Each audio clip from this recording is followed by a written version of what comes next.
ഇന്ന് വർക്കൗട്ട് മറന്നു വരിക്കാൻ നോട്ട് ചെയ്ത് നോക്കാം. ഓക്കെ, ഇതിൻ്റെ വാമപ്പ് 3 റൗണ്ട് വരുന്നുണ്ട്. First 10 calorie bike, 10 air squat, 8 Cossack squat, 8 walking lunges, 8 hip swing. Hip swing എനിക്ക് കറക്റ്റ് അറിയാൻ പാടില്ല, ഐ മീൻ ചെയ്യാൻ ട്രൈ ചെയ്ത് നോക്കാം. ആൻഡ് 6 empty bar ഫ്രണ്ട് സ്ക്വാട്ടാണ്. ഓക്കെ, ഇത് നമ്മുടെ വർക്കൗട്ട് എന്ന് വെച്ച് കഴിഞ്ഞാൽ ഇതാണ് വാമപ്പ് സെറ്റ്. ഞാൻ പറഞ്ഞ പോലെ തന്നെ ബിൽഡ് സെറ്റിന് മുമ്പുള്ള വാമപ്പ് സെറ്റ്. ബിൽഡ് സെറ്റിലേക്ക് വരുമ്പം കുറച്ചധികം ഉണ്ട്, ഞാനത് വഴിയേ പറഞ്ഞുതരാം. ഇതെല്ലാവർക്കും എനിക്ക് വർക്കൗട്ട് എപ്പോഴും പറഞ്ഞു കൊടുക്കാൻ പറ്റാത്തതുകൊണ്ടാണ് ഇങ്ങനെ ഞാൻ ചെയ്യുന്നത്. എനിക്ക് തോന്നുന്നില്ല എല്ലാവരും ഇതിങ്ങനെ ചെയ്യുന്നത്. വാമപ്പ് സെറ്റ് എല്ലാം ഒറ്റ ഫ്രെയിമിൽ സെറ്റ് ചെയ്യാൻ പറ്റണം. ഇവിടെ തോന്നുന്നില്ല എന്തോരം നടക്കുമെന്ന് നോക്കാം. വാക്കിംഗ് ലഞ്ചസിന് ഇത് മതി, ഇവിടെ നോക്കാം. അതാകുമ്പോൾ 8 സ്റ്റെപ്പ് പരിപാടി നടക്കും. കൊസാക്കും ഫ്രണ്ട് സ്ക്വാട്ട് ഇവിടെ നടക്കും. ആൻഡ് ഹിപ്പ് സ്വിങ് അപ്പുറത്ത്. ഓക്കെ, ഇതിൽ ഞാനൊരു ഫസ്റ്റ് റൗണ്ട് വരെ ചെയ്ത് കാണിച്ചു തരാം. അതിനുശേഷം നിങ്ങൾ ഇത് ട്രൈ ചെയ്യുന്നുണ്ടെങ്കിൽ നിങ്ങളിത് ചെയ്യണം. 3 റൗണ്ടായിട്ട് ചെയ്യണം. Okay, first 10 calorie air bike. ശേഷം നിങ്ങൾ ഇത് ട്രൈ ചെയ്യുന്നുണ്ടെങ്കിൽ നിങ്ങളിത് ചെയ്യണം. 3 റൗണ്ടായിട്ട് ചെയ്യണം. Okay, first 10 calorie air bike. Warm up സെറ്റിൽ ഒരിക്കലും റഷ് ചെയ്യരുത്. ടയർഡായി കഴിഞ്ഞാൽ ബിൽഡ് സെറ്റ് ചെയ്യാൻ ഭയങ്കര ബുദ്ധിമുട്ടായിക്കോളും. സെക്കൻഡ് എയർ സ്ക്വാട്ട് എന്ന് വെച്ചാൽ ജമ്പിങ് സ്ക്വാട്ട് അല്ല, എനിക്കൊരു തെറ്റാറുണ്ടായി. സ്ക്വാട്ട് എന്ന് പറയുമ്പോൾ 10 റിപ്പീറ്റേഷൻ ഫാസ്റ്റായിട്ട്. ഓക്കെ, 1 2 3 4 5 6 7 8 9 10.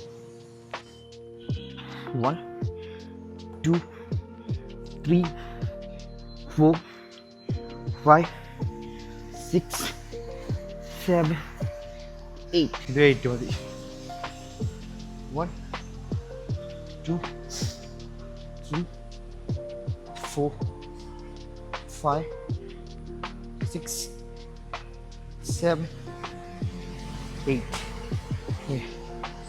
അത് കഴിഞ്ഞ് ഹിപ്പ് സ്വിങ് അപ്പുറം ചെയ്യാം.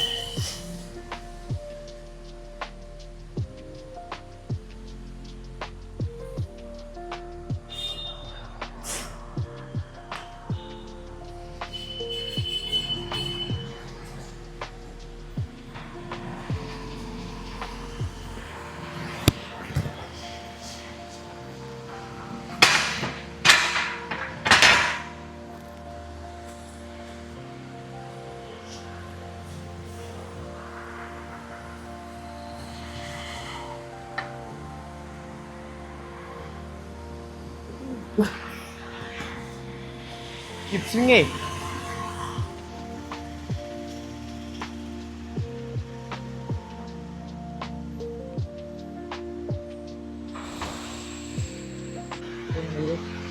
Open close open 2 4 5 6 front squat. ഇത് എംറ്റി ബാറിലാണ് 8 റിപ്പീറ്റേഷൻ. 1 2 3 4 5 6 7 8. സെറ്റിൻ്റെ ലാസ്റ്റാണ്, അതായത് ലാസ്റ്റ് സെറ്റ്. ഞാനിതിൽ വെയിറ്റ് ഒന്നും കൂട്ടിയിട്ടില്ല. ആൻഡ് ബിൽഡ് സെറ്റിൻ്റെ ഒരു പ്രത്യേകത ഞാൻ പറഞ്ഞുതരാം. അതായത് നമ്മൾ ബിൽഡ് സെറ്റ് ചെയ്യുമ്പം വെയിറ്റ്സ് കോൺസെൻട്രേറ്റ് ചെയ്യണം. അതായത് വെറുതെ അടിച്ച് തീർക്കുന്നതിന് നല്ലത് സ്ലോലി ചെയ്യുക, കോൺസെൻട്രേറ്റ് ചെയ്യുക. നമ്മൾ ചെസ്റ്റിനാണ് കൂടെ ചെയ്യുന്നെങ്കിലും നമ്മുടെ മസിൽസ് എല്ലാം കംപ്ലീറ്റ്ലി എൻഗേജ്ഡ് ആണെന്ന് വെച്ച് മൈൻഡിൽ കൊണ്ടുവന്നിട്ട് തന്നെ ചെയ്യാൻ നോക്കണം. അപ്പം നമുക്ക് ഇഞ്ചുറിയും കാര്യങ്ങളും വരില്ല. അറ്റ് എ ടൈം എല്ലാ മസിൽസും നല്ല അലേർട്ടായിരിക്കണം. അത് എപ്പോഴും മൈൻഡിൽ കൊണ്ടുവരണം. പിന്നെ സപ്പോർട്ടും കാര്യങ്ങളില്ലാതെ വരുമ്പോൾ റിസ്ക് എടുക്കാതിരിക്കാനാണ് ഞാൻ ഈ വെയിറ്റ് കൂട്ടാത്തത്. ഇതിൽ കൂടുതൽ പുഷ് ചെയ്യാൻ പറ്റും, പക്ഷെ ഒരു റിസ്ക് എടുത്തിട്ട് എനിക്കൊന്നും കിട്ടാനില്ല. Okay, let's go. 1 2 pause it 2 push. ഇനിയാണ് നമ്മുടെ മെയിൻ പാർട്ട്. മെയിൻ പാർട്ട് എന്ന് പറയുമ്പം നമ്മുടെ വർക്ക്. ഈ വർക്ക് സെറ്റ് 2 ടൈപ്പ് ഉണ്ട്. ഫസ്റ്റിൽ എങ്ങനെയാണെന്ന് വെച്ച് കഴിഞ്ഞാൽ 10 repetition sand bag over shoulder ചെയ്യുക, then 10 repetition toe to bar ചെയ്യുക, 20 കാലറി എയർ ബൈക്ക് ചെയ്യുക.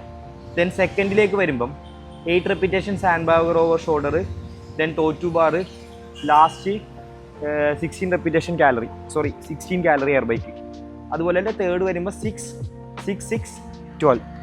ഓക്കെ, ഫസ്റ്റ് വർക്ക് സെറ്റ് കാണിച്ചു തരാം. ഞാൻ പറഞ്ഞ പോലെ തന്നെ ഇതിന് മുമ്പത്തെ ഡീറ്റെയിൽ എക്സ്പ്ലെയിൻ ചെയ്ത പോലെ തന്നെ നോക്കാം. Sand bag over shoulder, sand bag എടുക്കുക, റൈറ്റിൽ കൂടി ഡ്രോപ്പ് ചെയ്യുക. 1 2 9 10.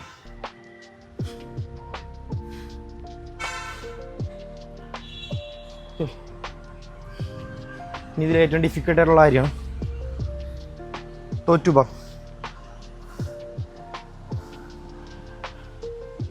ടോ ടു ബാർ ഇതിൽ ഏറ്റവും ഡിഫിക്കൽട്ട് ആയിട്ടുള്ള കാര്യമാണ് toe to bar. Toe to bar ചെയ്യുമ്പോൾ ഉള്ള പ്രശ്നം എന്ന് വെച്ച് കഴിഞ്ഞാൽ ഹാംസ്ട്രിങ്സ് എന്തോരം ടൈറ്റ് ആണോ ഇതിലൊക്കെ അതനുസരിച്ച് അപ്പ് ചെയ്യാൻ ബുദ്ധിമുട്ടായിക്കോളും. 1 2 3 4 10 കാലറി എയർ ബൈക്ക്. ഇതിന് ഓൾറെഡി ഞാൻ സമയം സെറ്റ് വെച്ചിട്ടുണ്ട്. സമയം ഫോർ ദ ടൈം ഞാൻ പറഞ്ഞ പോലെ തന്നെ എത്ര ടൈമിൽ കംപ്ലീറ്റ് ചെയ്യാൻ നോക്കോളൂ. സെറ്റ് പറഞ്ഞുതരാം. ഓക്കെ, തവണ ചെറിയൊരു ഡിഫറെൻ്റ് ഉള്ളൂ. 6 calorie means 6 sand bag squat 2 സൈഡിലുമായിട്ട്, then 6 step up lunges 12 calorie. അതിനുശേഷം സെയിം തന്നെ 8 8 16 പിന്നെ 10 10 20. ഓക്കെ, സെക്കൻഡ് വർക്ക് ഔട്ടിൻ്റെ സെയിം തന്നെ ഫോർ ദ ടൈം എത്ര ടൈം എടുക്കുമെന്ന് നോക്കാം. 1 2 3 4 7